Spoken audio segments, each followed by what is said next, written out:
Hey, PreSales Collective, it's your host, James Kaikis, and today I'm going to be joined by Diana Cappello, Director of Solutions Engineering at eightfold.ai. The topic of today's episode is building a customer growth org. Diana just spent the last 4 years at Clari, and in her last year at Clari, she built a customer growth team as part of a customer growth organization. What was that team and why did it exist? Well, we're going to get into that, but so many times pre-sales professionals are aligned to the sales organization, and when the contract is signed, some of their duties are done. But there are many times and many SaaS organizations where customer success team will reach out to say, hey, pre-sales person, we need a demo, we need your help here, we need your help there. And I tried to solve this through a solutions engineering headcount that worked with post-sale. And some organizations do this really well. There are some organizations where their motion is mostly install-based. There are many startups and scale-ups that are just new logo hunting. So today's episode is really diving into a startup scale-up and how they're approaching the install base with this dedicated customer growth team. You'll really enjoy hearing Diana's perspective. We're going to get pretty tactical in the episode today. And also note, she actually just started at eightfold AI, where she's rebuilding this team. And so you'll hear her perspective on what she's going to do a little bit differently this time. Enjoy. Vivint offers a way for companies to deliver an incredible buyer experience, with pre-sales leading the charge. With Vivint, companies can meet the demanding needs of the sales-proof buyer by aligning sales with product, providing repeatable workflows, delivering on-demand product expertise, and winning more deals with transparency and trust. For more information, visit vivint.com. Diana, welcome to the PreSales Podcast. How are you today? Thank you. I'm doing well. How are you? I am great. I'm excited to be talking about this topic, and I'm excited to be talking to you. Before we get into too much of today's episode, congratulations on your new role at Eightfold. Thank you. Yeah, it was a big leap for me going from manager to director, and it's an exciting one. That is an exciting one. And you were at Clari for how long? 4 years, almost to the day. Amazing. Did it just happen to be 4 years when you decided to make a change, or was that intended in the beginning?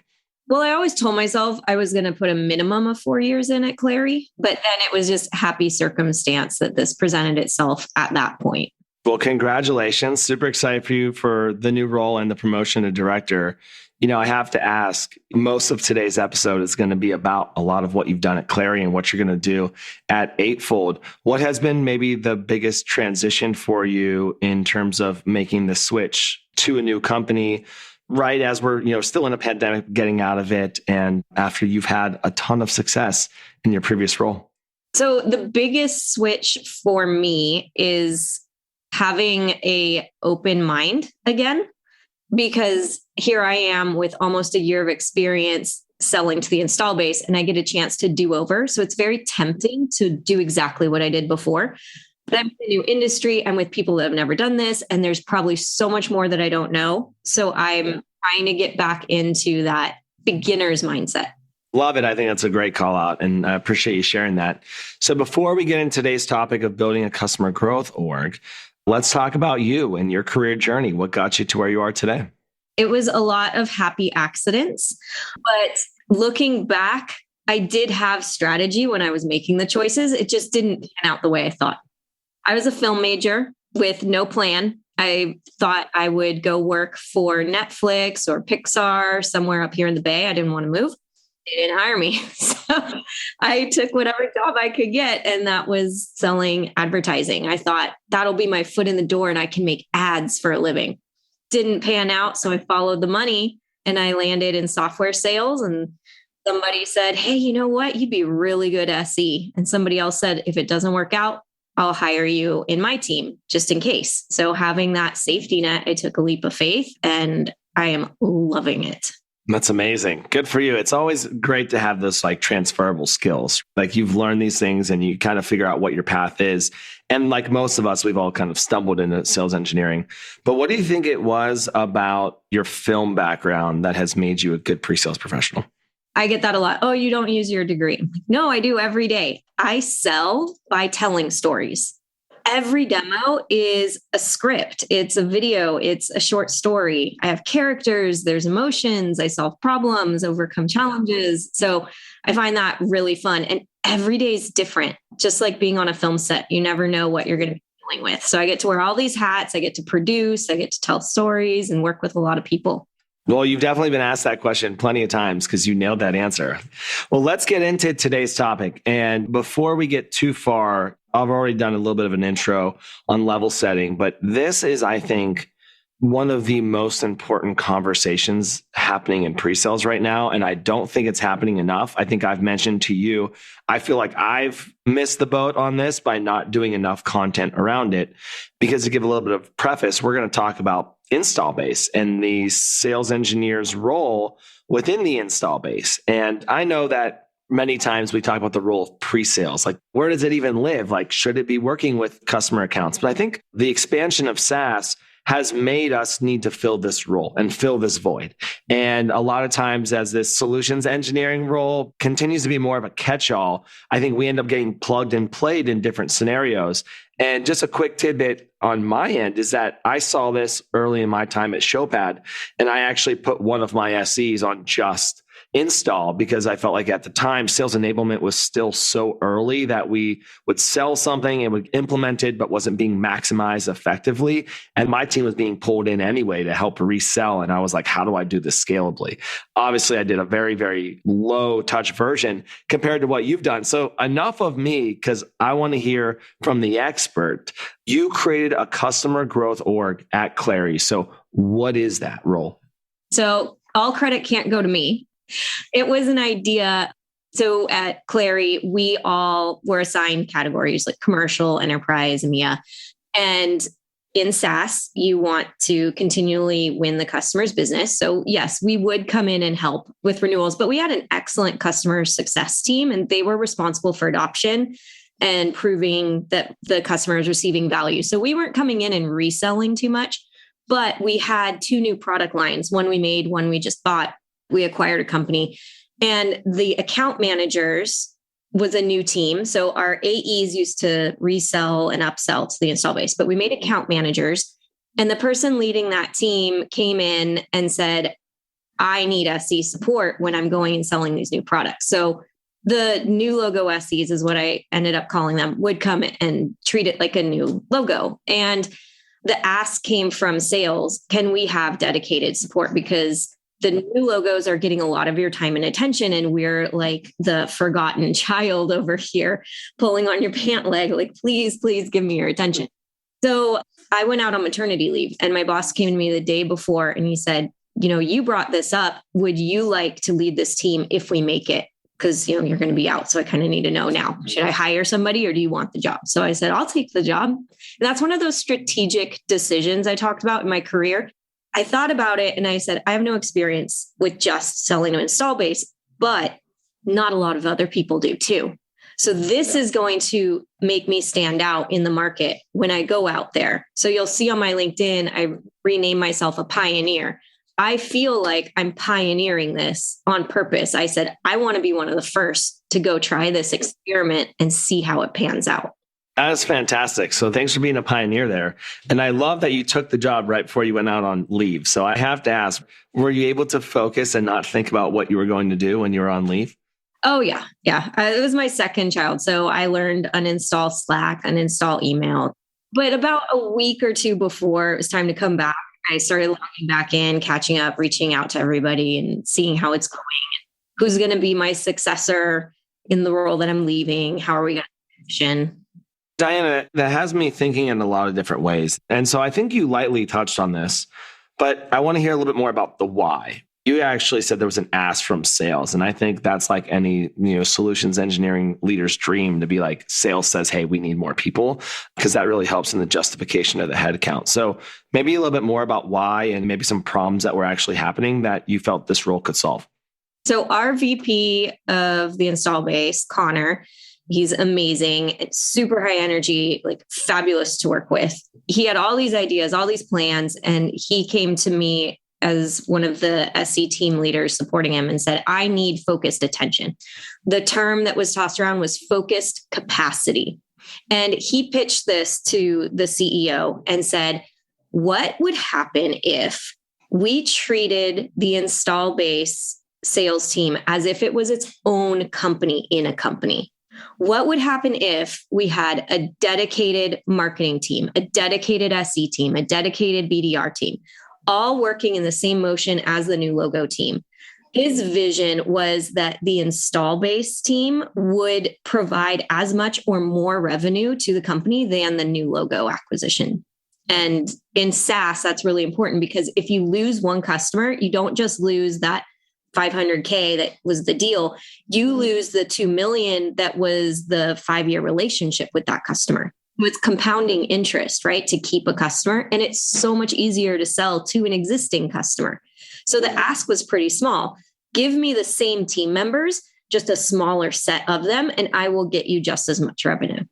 Let's talk about that customer lifecycle, because I think you just really made a great point on the upsell and expansion of an account. For too long, sales teams, pre-sales teams, just like sell it and forget it, right? Deal signed, see you later. You might not hear from me until you're ready to sign another contract. But we all know in this world of SaaS and with how many competitors are out in the market, the initial selling is one part, but the continual selling and utilization and adoption of your technology is actually critical to getting renewal and expansion. And so from your perspective, what type of impact was this role going to have on the overall customer lifecycle?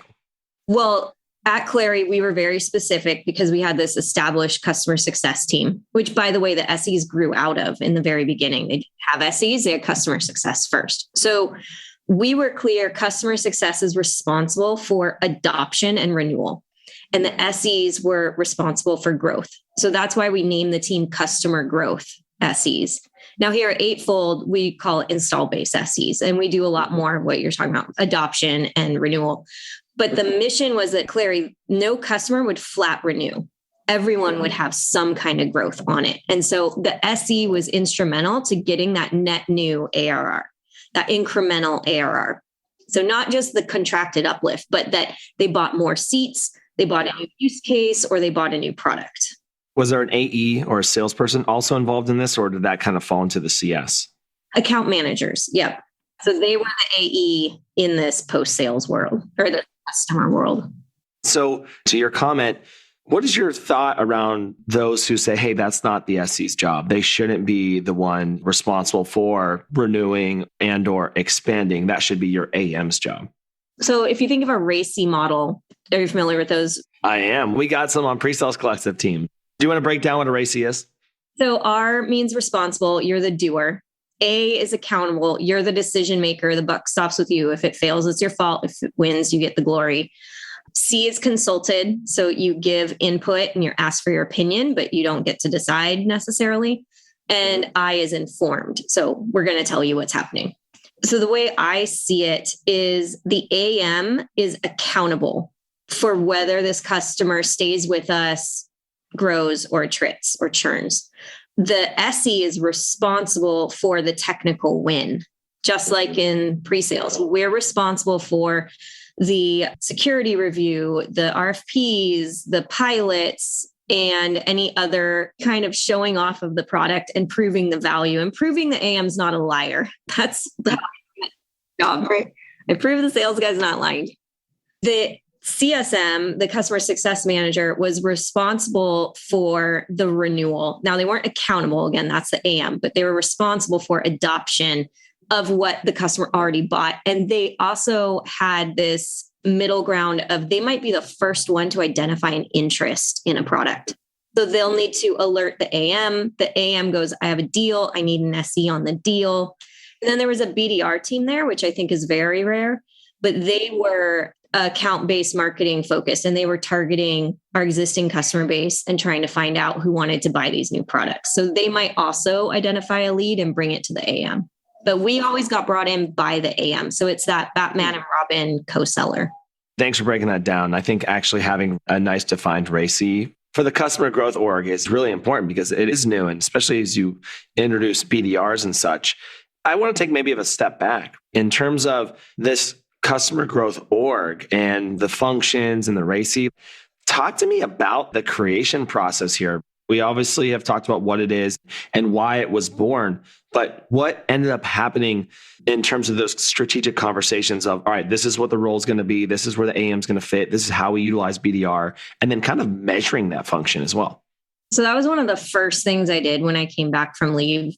There were 20 AMs and me and one other person supporting them. Scalable for sure. So I was a player coach. So I didn't get to this right away or as quickly as I wanted, but we did make a RACI. And I actually started it before I went out because I was working so closely with Connor. So there was a rough draft, but it involved the operations person for customer success, the operations person for sales, and then interestingly enough, implementation also had to be involved because at Clari, we were actually starting the implementation. We demoed in a live environment and you got that environment and became your environment. So we had to work with implementation too. So we had to clearly define the SE will not go into an existing customer org and will not break anything. First and foremost, we needed to assure people that it was safe and we weren't going rogue. Then second, we had to lay out that whole RACI with the CSEs, or CSMs and the AMs and the BDRs because the CSMs also, there were a lot of changes on their side, but they were unsure of their role in prospecting, right? They didn't want to feel like they were selling anything, but they also were the first one to get asked, what's that new thing you guys just bought? And so they might have to demo on the spot. So my team actually held these demo jams. They were once a month, and we would teach the AMs and the customer success managers how to demo. We teach them 5-minute micro demos, and they would practice together in a safe space so that they could demo on the fly and not feel like they couldn't show off a product. We didn't want that, but that they knew when to call us in to say, okay, now I got you interested. So that vision demo, get them hooked, and then bring in your. Again, as an SC, I'm so curious. I have so many questions here. In terms of some of the early wins, what did you see from an early win perspective that made you say, oh, okay, like this is going to work? Yeah. So this comes back to your question about measuring, which is where I fell off track with my first 90 days. My plan was to set up measurements of success. And how do we know this is working? And we want to continue it. So I'm not making that mistake here at Eightfold. That's still on my 90-day plan. But ultimately, the way we knew it was working was when the AMs were hitting quota more. So not taking full credit here, but I looked back the 2 quarters that I was out on maternity leave and this team didn't exist. The AMs, one of the 2 teams hit quota each time. They alternated. Now once the SE team showed up, both teams hit quota 2 quarters in a row. Wow. Nice. That's good validation. Not full credit there, but I'd like to think we had something to do with that. We also saw the percentage of opportunities that were flat renewal versus growth changed. So there were more opportunities that were more than just flat renewal once the SEs showed up. Now, granted, again, it was coincidental. That was right when we had these 2 new products to go sell. So hard to say it was 100% us, but I mean, if you know how to demo that new product, you're going to sell more of it. I love that. And I took a note down. I like how you broke that down. What was maybe one of the biggest surprises when building out this team? I was surprised at the confusion because our sales leader was very clear and Connor ended up being responsible both for customer success and account managers at the end. He was clear consistently. Customer success, your renewals and adoption. SEs, your growth. I mean, that's why we named the team Customer Growth, which is, you saw, a hard mouthful. But there was still confusion. And like, do I notify an SE? Does an AM? Who's my SE? The mapping was really challenging because now you're not just mapping to an AM, but you're also mapping to a customer success manager. And like, do you have one-on-ones with them? Do you align to them? How much of a alignment do you need? And so that was a surprise to me of how much gray area there was with customer success. That's really interesting. I guess I'm not entirely surprised, but you just said that the VP ended up having the AMs too. So was that like an interesting conversation within your org that the AMs would go to the customer success side and separate from the VP of sales? So I wasn't involved in any of those decisions. So it was a quick decision from my side, but I don't think that it was behind the curtain. But what happened is the person that was leading customer success had to leave for personal reasons. And so there was a void. And Connor had this experience and had led customer success before. So it was natural for him to lead both. He did since hire a VP of customer success that reports to him. And in terms of the CSC and the reporting model, Does that role report to a manager and then a director who owns both pre and post sale SEs? I don't even know if I like calling it that way. Yes. So we shifted. We're a startup. We shift all the time. I'm used to managers. I think I had 6 managers in 4 years. So I always, in the last 3 years, reported to Brian Cody. So he was our director. And then what shifted in the last 6 months before I left is the new VP of new logo. She was promoted up from manager. So she was managing all of sales. And then Connor was VP of post sales, right? And I'm supporting Connor, but I report to the new logo VP. And so trying to get resources or even knowing who to report what statistics to was really difficult. So like I aligned closely to Connor. I saw Connor as my day-to-day boss. But at the end of the quarter, I'm like, who do I show these stats to? Here's how many meetings we did. Here's how many deals we worked, how many we won. I just felt like I was yelling into the ether and I didn't know how to advocate for my team. Well, I appreciate you being open about that. I think that sounds really tough. And, it's one of the things that I think does get debated around the pre-sales collective is where should this role report? You have some people who say absolutely reports to sales. I'm starting to see people say customer success or product. I selfishly think it's its own home that's complementary to these other functions. When you start thinking about compensation and how it relates to activities and where we spend our time, I feel like I heard that from you. You're aligned to the post sale, but you're reporting to someone who's incentivized by a new logo. And so there's a disconnect there automatically. Maybe let's shift because you've since left Clari. You're now the director over at Eightfold, and you're going to build this team again from scratch. So how are you approaching rebuilding this team? So this situation, I feel like I'm walking into a little easier in that I have an established team of 3 folks. And instead of supporting 20 AMs, we're supporting 6. So 3 to 6. I am loving this ratio. I don't have to demo. I can just manage, which is fantastic. And this situation is a little bit different to that reporting structure. The AMs, the account managers, roll up to the CRO. Also on the SE side, Tom Banton is our VP. He rolls up to the CRO. So in both cases, all the teams are all reporting directly to the CRO. So I feel like the alignment will be better. I still haven't sorted that out yet, given I'm on day 40 right now. First thing I did is a listening tour, talking to all these different teams, like what is the one thing that an SE team supporting install base can do to help you. So I talked to customer marketing, customer success, partner team. I am going to start a partner SE team here. So I got to figure out that. Never done that before, but that's in a couple months. And sales and sales ops. I talked to all those teams, trying to figure out where do we fit? How do we add value to you? And then I'm going to organize my thoughts. This month is all about organizing, prioritizing, and then going to those different team members to get their buy-in. And then doing a RACI model cross-functionally with them and setting measurements of success with each of them. So how do we know we're succeeding? If the CSEs report this, if the AMs report that, if ops reports it, like, I don't know what it's going to look like yet, but ultimately I feel it's going to come down to revenue, new ARR, which is why I think we should always report to sales. I'm a big fan of the sales engineer title personally. So selling first, and then secondarily, are we supporting this many webinars? Are we saving this many red accounts? Those are secondary metrics. I respect the fact that you're going on this listening tour because I think it'd be very easy for you to say, hey, I just helped build out this team. We saw a lot of success. We're just going to plug and play the model because I think that happens a lot, maybe more often than it should. So I respect the approach. You had mentioned earlier that measuring was part of your first 90 and now you have more intention. Is there anything that you're consciously thinking you're going to do differently this time around?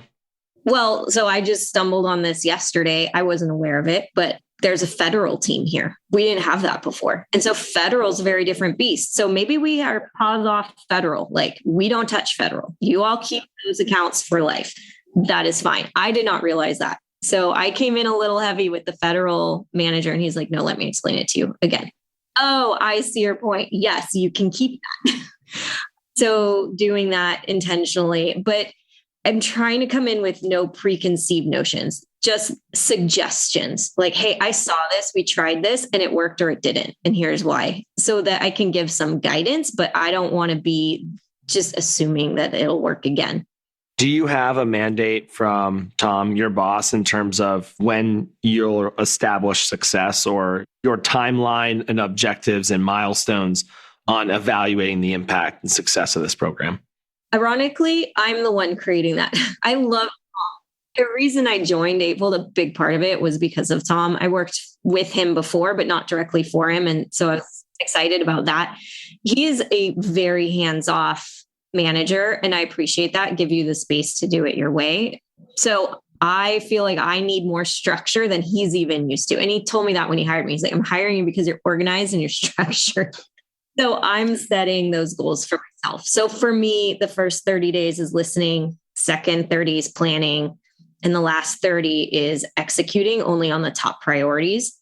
In there is setting up what are the measures of success. Depending on what they are, I might not be able to report on them for a year because we have year-long sales cycles. So that is to be determined. Diana, is there anything that I'm not asking you about as it relates to this team and this organization?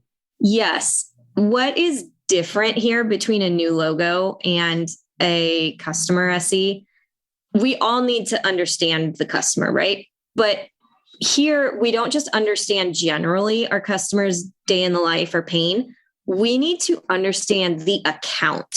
So as in, if I'm going to Netflix as a customer, they expect me to know so much more about how Netflix uses the product or services.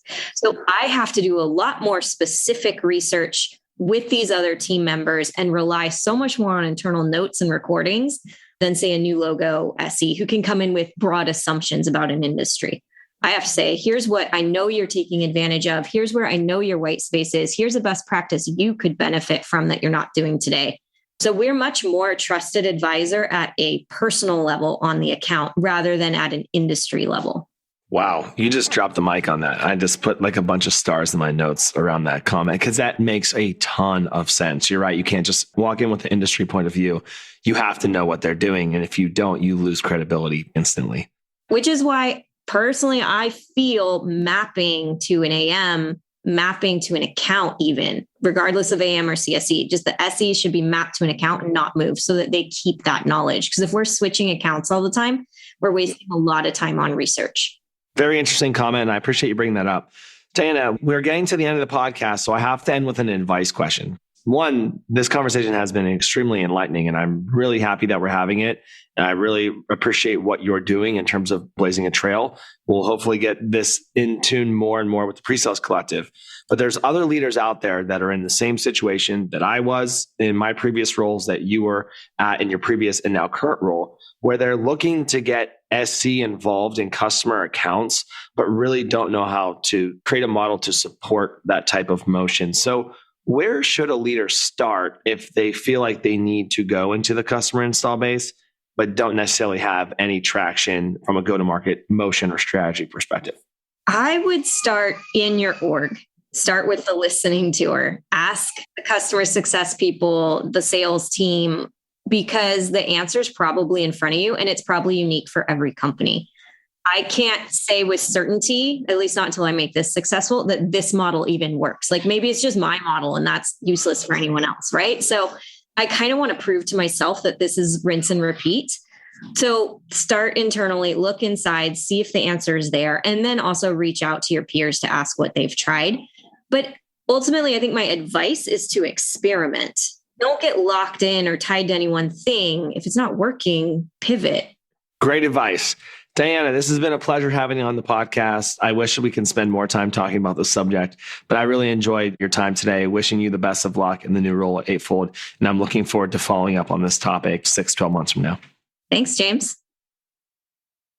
All right, PreSales Collective. I hope you enjoyed today's episode. I think one thing to call attention to is if you're at a bigger enterprise company and you are only selling to the install base, you might say, well, this is what we always do. This is how we always do it. I do have that experience from Salesforce. And I would say that at times I did have differing opinions on how organizations should approach new logo versus the install base for upsell and expansion. I do think, though, that this topic is really untapped as it relates to startups and scale-ups. A lot of those companies are so focused on growth and ARR expansion that the easy thing to do is just hire new heads to approach new logos. But in reality, there is just so much technology out there that if you sell something and it isn't utilized, it isn't adopted, it isn't actually fundamental to their business, then you're just a nice to have versus a need to have. And that's advice I give people all the time. And I really wanted to bring Diana onto this podcast today to talk about this org and what it actually means, because I think the traditional ways of just selling and forgetting it are over with. You're going to have account manager teams or CS teams or solutions engineering teams that are purpose built to make sure that companies are utilizing the product and that they're finding value on it and they're expanding. One of the things that's actually really interesting is companies that are on consumption models and how this role of solutions engineering is different on the consumption model billing. Again, this is a topic we want to continue to talk about. And one of my favorite things that Diana mentioned was it wasn't asked from sales to have focused capacity because the post-sale team felt like they were just always begging for resources. And when you're tied to new logos and new logo growth, a lot of times it can be hard to say, hey, here's a headcount. So really treating the install base with a dedicated sales team was important and calling this growth. So the SE was responsible for the growth, not just the renewal, but the continual expansion of the account. And I really like that. And I love that Diana looked at renewal in terms of percent of growth versus flat renewals, and then the number of AMs hitting quota to really understand the value and impact of this organization. And we're going to be keeping a very keen eye in terms of how her implementation goes at Eightfold, because again, I personally believe that this model makes a lot of sense for organizations. I'd like to see it utilized more in early stage companies. And so if your company is doing something along these lines, please reach out to me and let me know. If you're debating it, let us be a resource to help you be able to incorporate this type of organizational structure. Most importantly, the pre-sales role, as we know, is so influential across the entire go-to-market function. As buying and selling continues to expand and change, I feel like our role is just fit perfectly to help with the install base, help with the expansion renewals. You might agree, you might disagree entirely. Don't hesitate to let me know. I'd love to continue the conversation in Slack. All right, Pre-Sales Collective, please do share the podcast. It goes a long way. And as always, I hope you enjoy the episode, and I'll see you next week.